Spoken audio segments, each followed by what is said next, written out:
In a lot of my time of playing fantasy football, one of the things I have noticed over the years is that you're going to always have multiple quarterbacks, multiple wide receivers, and multiple running backs on your team.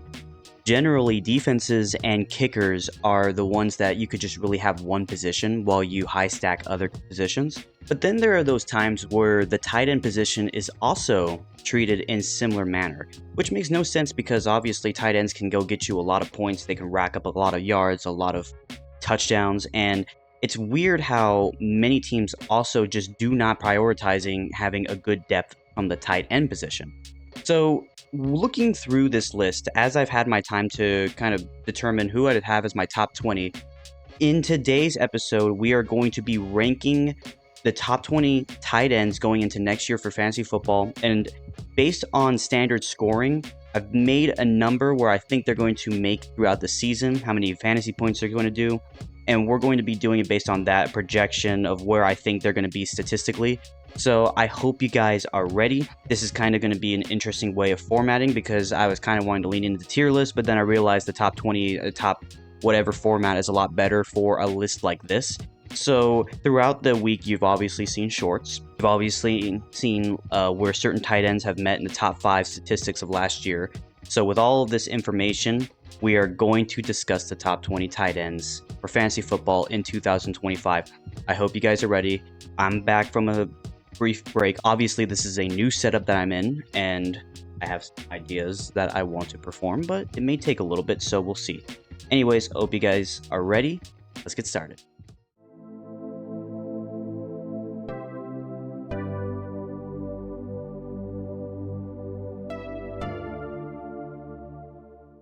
'20 through 16, I have Dalton Schultz at 20 with 70 projected fantasy points, Hunter Henry at number 19 with 73 fantasy points, Taysom Hill at number 18 with 75 fantasy points, and then Isaiah Likely and Mike Gesicki are tied at 16th, 17th with projected 77 points for fantasy football. So looking at Dalton Schultz, obviously I have a high respect for him. He used to be a Dallas Cowboy. He was a great tight end for us, and I believe he's in a great situation with Houston. He didn't jump into the top 20, but I also think that was because CJ Stroud did have a lackluster, semi-lackluster 2024 sophomore campaign. But Dalton Schultz is a very reliable tight end, and while he's not going to rack up a lot of yards, he is a great red zone threat. Basically, with the 70 points, I'm looking at 500 yards, 5 touchdowns, somewhere in that mark throughout the year.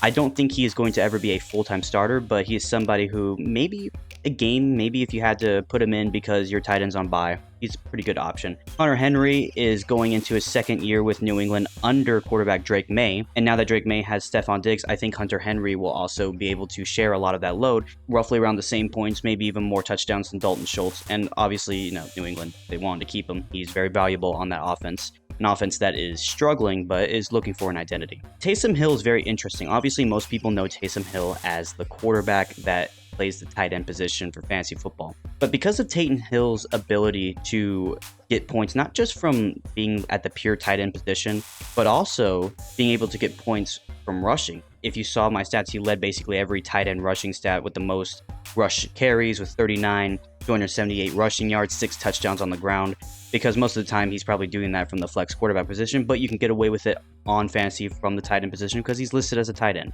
So with that knowledge, I think that it's only fair that he is on your roster, maybe not as a starter because he's not going to have more snaps than Juwan, but I think that he will have enough impact to potentially get you a game or two over 10 points or more. So that's why he's at 18.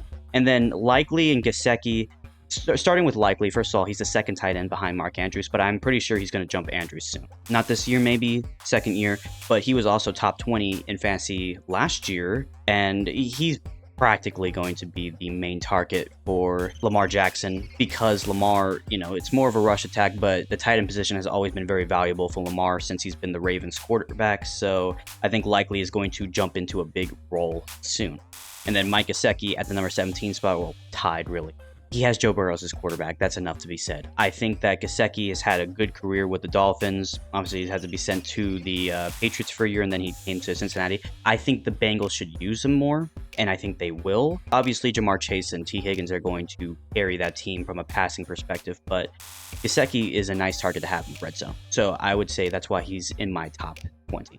At number 15, Zach Ertz with 79 points. At number 14, I have Tyler Warren at 80 points. At number 13, I have Cade Otton with 83 points. At number 12, I have Kyle Pitts with 88 points. And at number 11, I have Mark Andrews at 89. Let's start with Ertz. First of all, a big-time veteran, but he's on the back end of his career. He had a really good top 10 fantasy season with Washington. Obviously, Jaden Daniels had a very good time, but I think Zach Ertz is going to take a step back this year, mostly because you just brought on Deebo Samuel, so another weapon to help Jaden Daniels, and that run attack is going to be incredible. I just think that Ertz he's getting older. All respects off to him. He's been a great tight end throughout his career, but I think he's going to take a step back. He still will be like a backup tight end. I don't expect much. So he's sitting at number 15. Tyler Warren is the only rookie on this list. I don't have Holston from Chicago on here because they're going to play a 2 tight end position, and I'm just not. I'd rather see Tyler Warren, who's going to be the definitive number 1 tight end, than Colston, who is still going to do very well under Ben Johnson's offense, but sharing the stage with Cole Kmet, who is also not on. Tyler Warren, I think, is a specimen. I really think that it's crazy he did not get drafted in the top 10 picks or by the Chicago Bears. So I think he's going to have a lot of success. Anthony Richardson is probably going to at least use him in very valuable situations. And who knows, he could become the number 1 target on that offense. Cade Otton's situation is, he has such a balanced offense around him. Mike Evans, Chris Godwin, you just got Egbuka, and then your running back is Bucky Irving. They have a very balanced offense over there, but Cade Otton has had moments of just brilliance from the tight end position, and I think it's going to continue. Again, he is not a starter. Obviously, with the amount of distribution Baker Mayfield's going to make, I think Cade Otton is going to be in the 80s range, which is still, for the tight end position, still good enough to be a backup, maybe even times a starter. I like Cade Otton 8.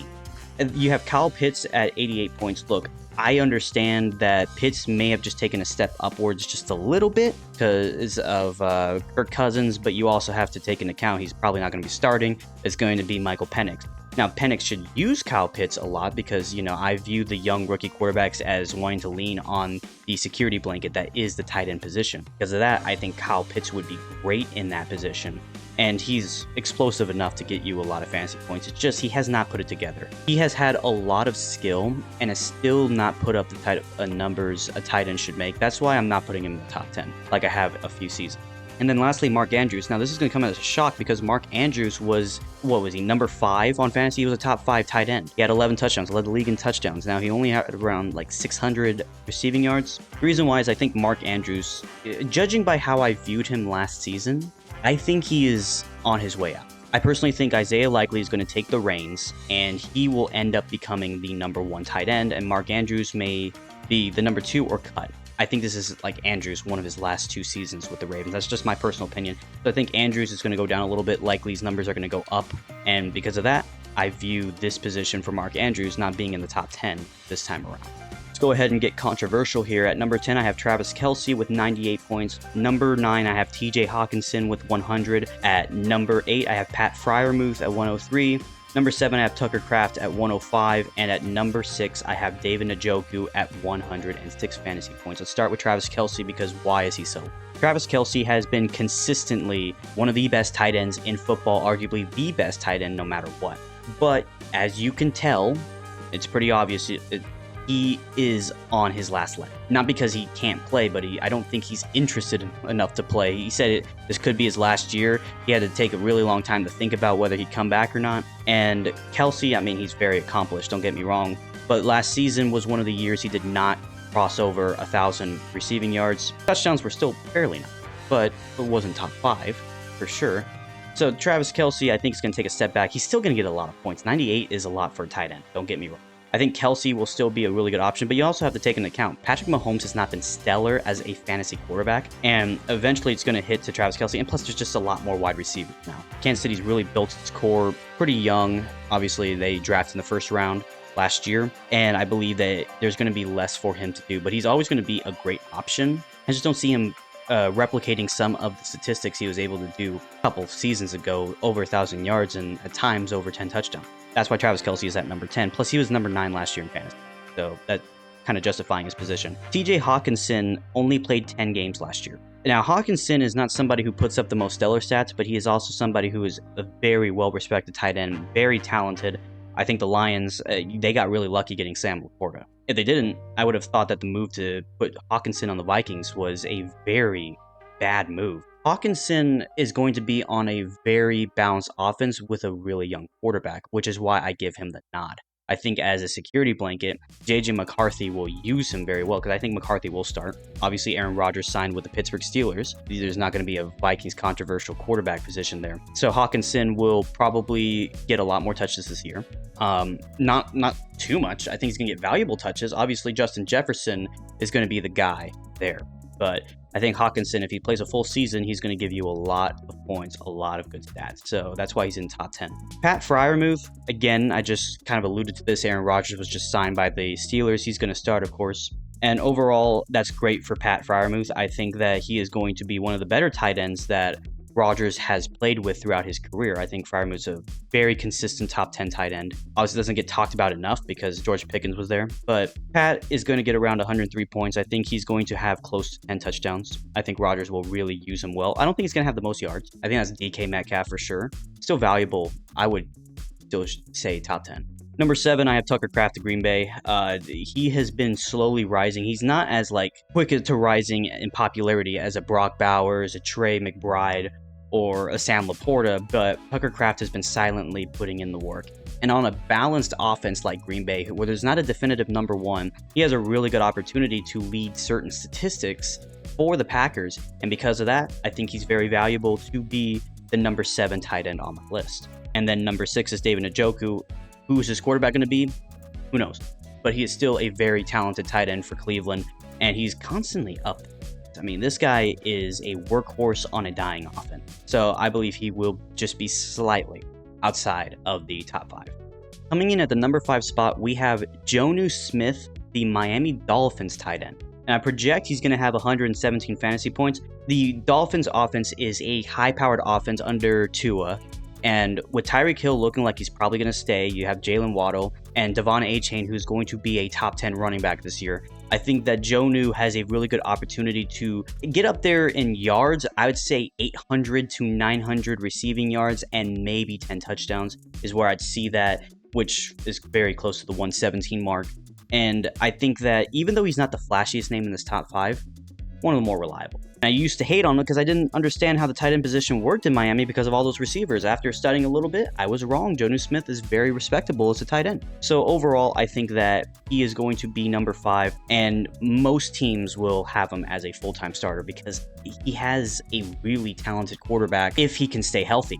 Now, Jonnu was top 5 last year when Tua wasn't healthy for the majority of the year, and I think a lot of that is because he probably became the main target for the backup quarterback. So that's also probably playing a role, but he's just on a high power offense, and he's very talented. I think that number 5 is a good spot. I understand most people would probably just have him top 10, but I think he's gonna jump up there in the top. Coming in at the number 4 spot, we have Trey McBride, the Arizona Cardinals tight end. He has come out of nowhere. Obviously, he just had a big deal this offseason and a very good year last year. I mean, he was number 3 in fantasy, 133 points. With Arizona, he's young, he's talented. He has Kyler Murray as his quarterback, who I think is going to use him a lot. Obviously, Marvin Harrison Jr. did not meet the expectations we thought he was going to meet. And so Trey McBride actually shined in this field, and I think he's going to continue to shine. I say he has 5 more fantasy points. He's going to be in the top 4, but I think there's 3 tight ends that are better. But hey, I never saw this guy coming, mostly because Arizona is just kind of a quiet team. But he is emerging as a potential star. Pay attention to him this year for fantasy.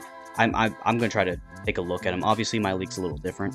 We don't really have to have a tight end in our league. But for the people who run with the 2 tight end leagues, he is for sure a number 1. Coming in at the number 3 spot, we have George Kittle. I project he's going to get around 149 fantasy points. Last year, he led fantasy in all points, 151 fantasy points last year. I believe that he's going to get around the same mark. You see that the offense has kind of taken a little bit of a step back. Obviously, Deebo Samuel has moved on to Washington, which makes Brandon Ayuk the main wide receiver. And Christian McCaffrey, you never know with his health. But, I mean, if he's healthy, it's actually a better time for George Kittle. I think that the connection between Brock Purdy and Kittle is actually really deadly. And George Kittle, still in his prime.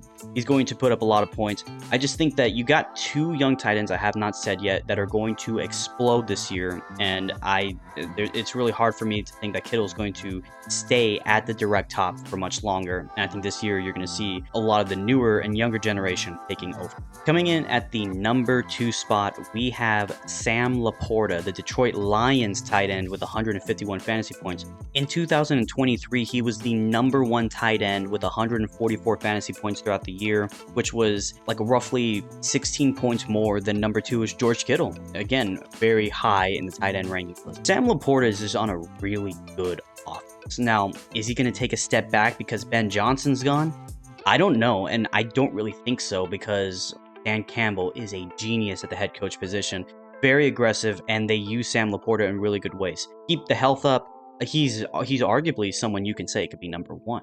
He's very talented. I'm looking at an 1,000-yard, potentially, over 10 touchdowns. I think he can do that, along with Amon-Ra St. Brown, who's probably going to get a lot more yards and maybe roughly around the same touchdowns. Yeah, number 2 is easy for me because Sam Laporta, even though he was not top 5 last year, you can tell on a full season with that offense and the potential, he is for sure somebody who can make it up. And then number 1 is simple. It's easy. It's Brock Bowers, the Las Vegas Raiders tight end.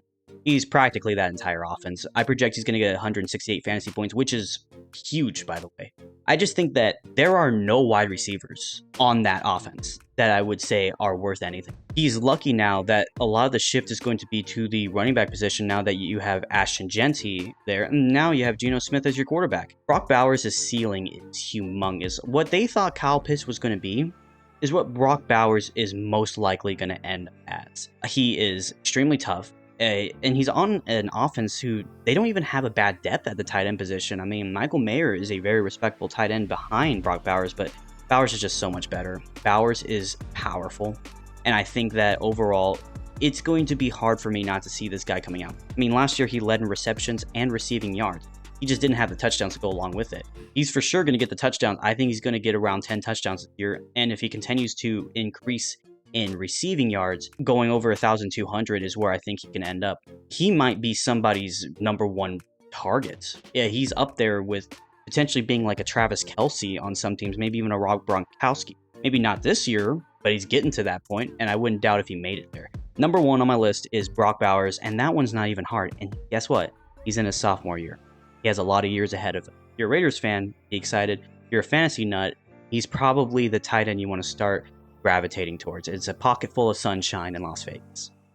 That'll do it for today's list. Next up, of course, is wide receivers, and that's going to be a large one. I'm gonna need to get to work on that one soon. I thank you guys so much for watching today's episode, and if you do, please leave a like, comment down below, and subscribe. Obviously, it's taken a while to get back into this, the move and everything, getting the setup all ready to go, and now I have some interesting ideas that I want to perform with this TV next. So I still have to think about how I'm going to do that, though. But yeah, this is going to be interesting, fun, and I am very excited to continue the fantasy season up until we get to the actual NFL year and fantasy football is ready to go. So I thank you guys again for watching, and I hope you guys have a wonderful day. Thank you, and goodbye.